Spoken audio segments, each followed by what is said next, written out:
Hi, this is Eliza Inkberry with Darkside University's Gothic Gardening. This is week 4, the third video in the week 4 segment, and this one is on form in garden design, and we're going to look at some kind of goth versions of what you see in front of you here, these forms for plants. And form gets really similar to the texture segment that we did, but you can see that it's more about the overall shape of the plant than it is the texture of the foliage, but there are some crossovers there.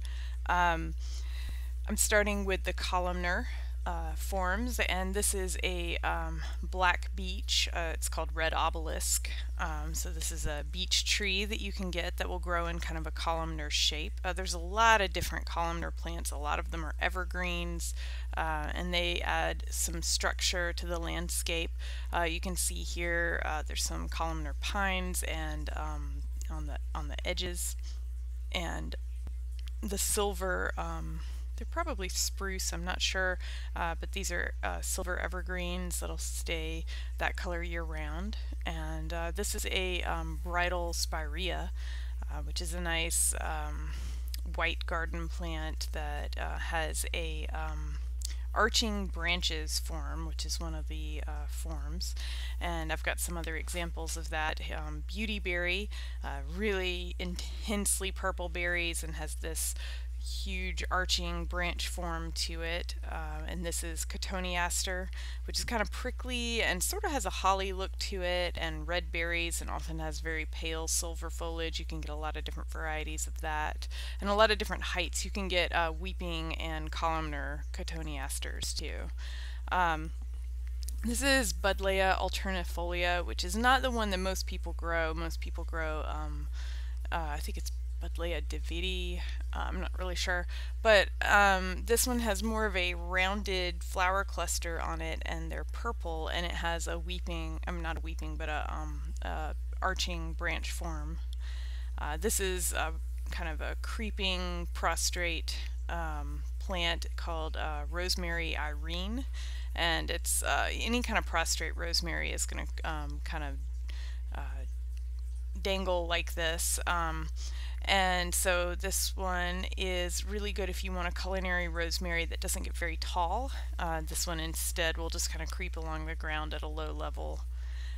This is Silver Falls dichondra, and in the background that looks like black pearl, hot pepper, ornamental pepper, and it's either a calicasia or an alocasia, I think, in the center.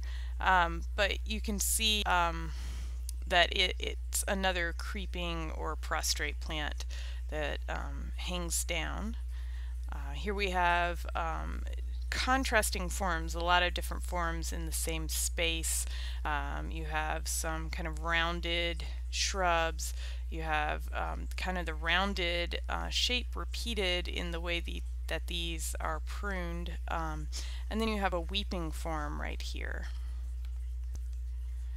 Here you have a contrast in the leaf forms, and also in kind of the growth of the herbal plants here. This is kind of a big broad leaf plant that could be a brugmansia or a poke, I can't quite tell. And this looks like a fennel, so it's going to have a kind of columnar shape, and so is this, but the leaf difference is there. So we're getting kind of into texture now, and so those have different forms in that sense.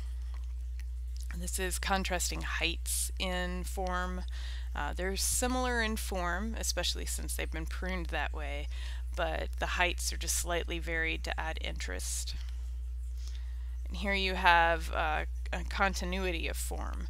And so you know, with a lot of like boxwood hedges and mazes, you're going to prune it all to be the same height and width. So it's going to be very uniform, almost like a lawn.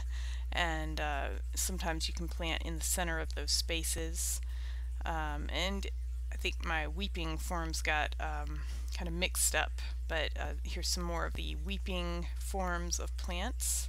And this is another one. A lot of evergreens are bred to be weeping. Right here we've got some more contrast in texture of kind of the form of texture. And so we've got aspidistra, which is cast iron plant, and holly ferns, and they have similar growth habits in that they're both kind of this strappy long leaf segment, except that these are broken up and very textural, and these are very broad. Castor beans are definitely a very bold form plant, from the texture on it to the color to the shape of the overall plant, and they are poisonous, so you do want to put them somewhere that kids and pets aren't likely to eat them if you're going to grow them. This is Corylus contorta, which is a hazelnut, and its form, I don't know, it kind of goes into the weeping and arching branch categories, but it's kind of a category all of its own. This is when it's blooming, so it's got the catkins hanging down, and it's a really cool plant that I recommend for a Gothic garden or any garden, and you can use the branches in crafts and garden sculptures and that kind of thing. So that completes the form segment, and if you have any questions, let me know.